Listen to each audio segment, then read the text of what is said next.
you made an argument and you said Peter Obi lacks political structure in the villages and at the grassroots level. But if you look at the figures and what came out of the election of 2023, Obi won in places like Lagos and Abuja. I'm happy for him. And these are strongholds where even well-established parties with traditional structures struggled. How do you respond to those who view these not as a weakness, but as evidence of a new kind of political movement or evolution that's taking shape in Nigeria? You know, the funny thing about Obi's position in 2023, even if he had the most number of votes, they were not going to declare him as president. Why?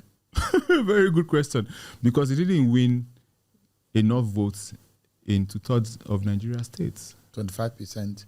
He did not. So the point still stands. The point still stands.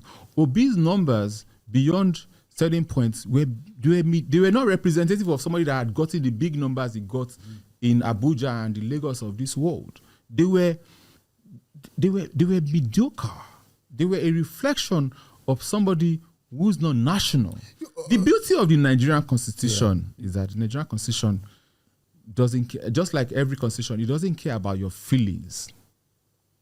It doesn't care about your feelings. Your assumptive positioning. The beauty of my conversation. Just remember, your assumptive position about 2027 and the kind of confidence that you are having is as though you think that there is no contest for Bola Tinubu and the APC in 2027. That, I said your assumptive positioning. Yeah, and your narrative for me, brother. Just a moment. Your argument is tending towards the fact that in 2027, it's going to be an uphill task for anybody to beat Bola Tinubu. I didn't even say that. Do you think that is beatable in 2027? I didn't say that. Do you think it's beatable? Anytime somebody goes in the ring, they can be beaten. And there are those who think that if Atiku will have an opportunity, if he pairs off with Peter Obi, to defeating Bola Tinubu and the APC. Just to be clear, by the way, I'm a boxing fan. If you get in that ring, you can be beaten. Now, it doesn't mean that Bola Tinubu can be beaten. Anybody can be beaten. Anybody can. If President Bola Tinubu does not ensure that the Nigerian economy is stable, if he doesn't do his numbers well with respect to the politics, they'll beat him. And that's why he's balancing governance with politics, because he knows that anybody can be beaten. President Bola Tinubu has never lost an election. That's a gift and a curse. It's a gift because it gives you a sense of invincibility. It's a curse because if you dwell too much on it, you could get knocked out by a sucker punch. I'm saying that you are of the opinion that Tinubu is a candidate to beat. First of all, forget Tinubu. Anybody who is on the throne is a candidate to beat. Because sometimes people think it's about the individual. The design of elections, go and check the statistics. Do you think Tinubu is invincible? First of all, it's not what I think. It's been invincible so far. It's not about it's about statistics. But that's a different thing. Go and check the design of elections over history. Incumbents always win re-election. So that's one. Now combine that. Except in 2015. That's why I said always. And always means that there are situations that, so more than 50% of the time, incumbents win elections. So head or tail, incumbents will always take precedence over being beaten. They always come back over not coming back. That's one. Then combine that with these incumbents who is so far invincible at the polls.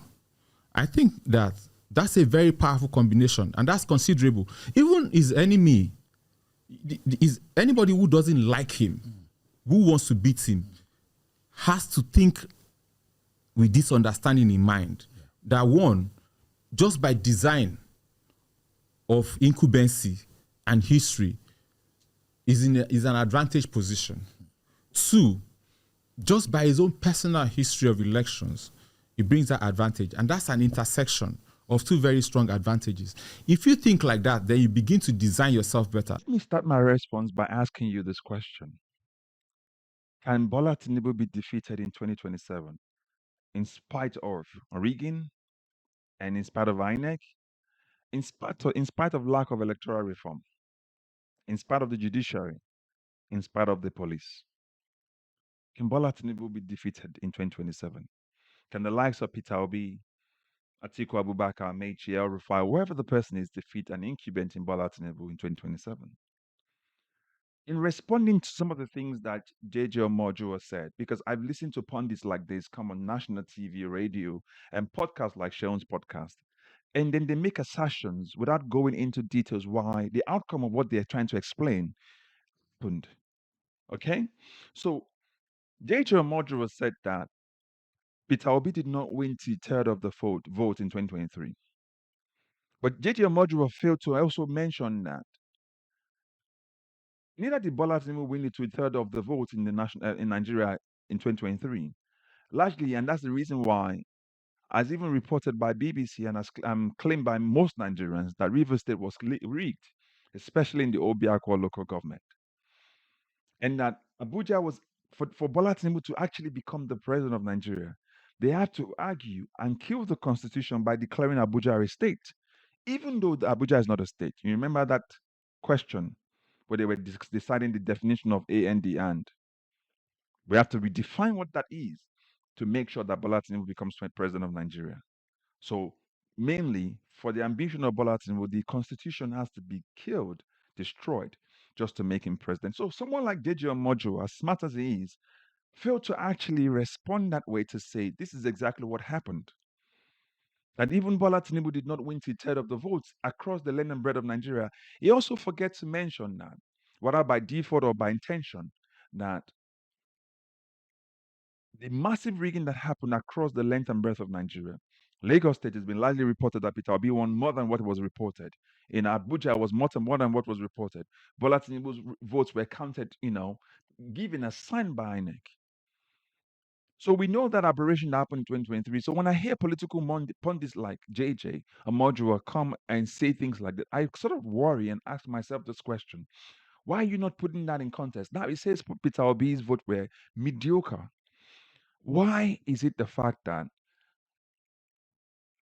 they tend to be more emotional when they describe the man by trying to downplay the sort of vote that he gathered in 2023 in spite of just only having 6 months, by trying to say that he's not appealable across, or it's not an appealed person, or Nigerians don't find him appealing across Nigeria.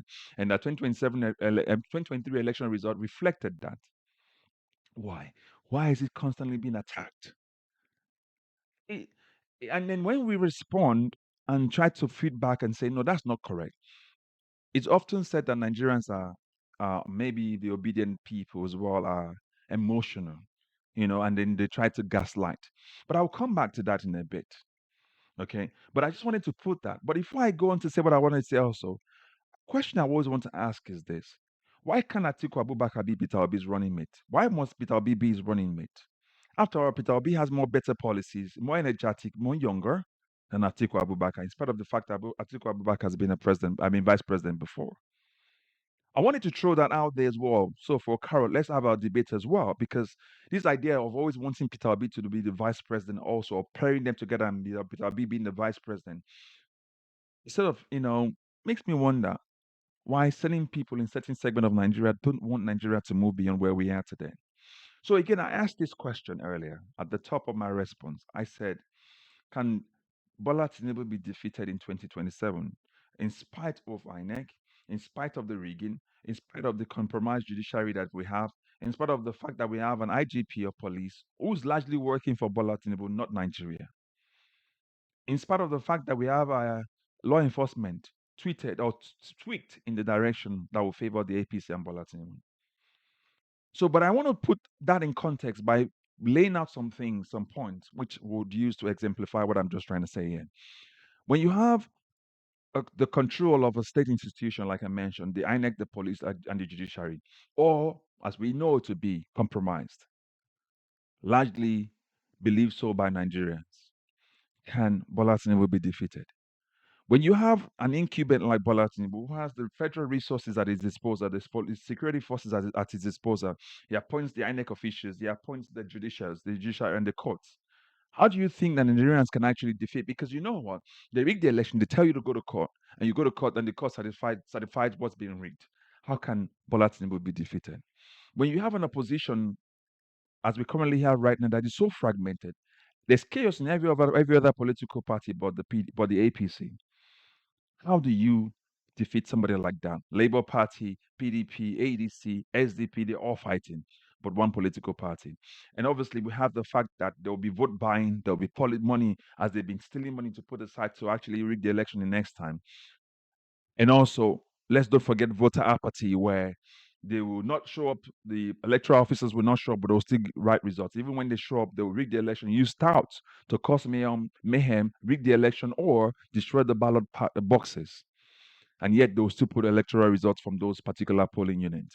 When you have the amount of propaganda that is coming out right now, I have talking heads coming to sell an unsellable president in Nigeria. What do you think?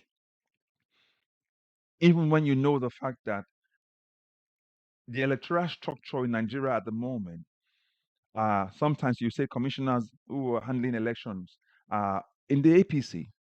So how do you defeat somebody like that? And don't forget these sentiments that they're currently playing, ethnic sentiments. So when you put all of this in context, how do you defeat Bola Tinubu in 2027? Or are Nigerians being too emotional, and the obedient group as well, very emotional, not looking at how do we galvanize, sensitize Nigerians and make sure that we reach the people that will be used to rig the elections, even the people that would switch off the server come 2027, as they did in 2023. What do you think? With all these points I've stated and what JJ Omojuwa tried to explain, do you think that Nigerians have a shot at defeating Bola Tinubu in 2027? With all these points I've made, in spite of the INEC, the police, the judiciary, all corrupt and compromised. What is your take? What is your thinking? Can Bola Tinubu be defeated in 2027? Let us know what you think. Put your thoughts, your comments in the comment section. Don't forget to like, share, subscribe if you've not done so yet as well. And also remember to recommend this channel to others. I'll catch you up in the next video. God bless you. Bye-bye for now.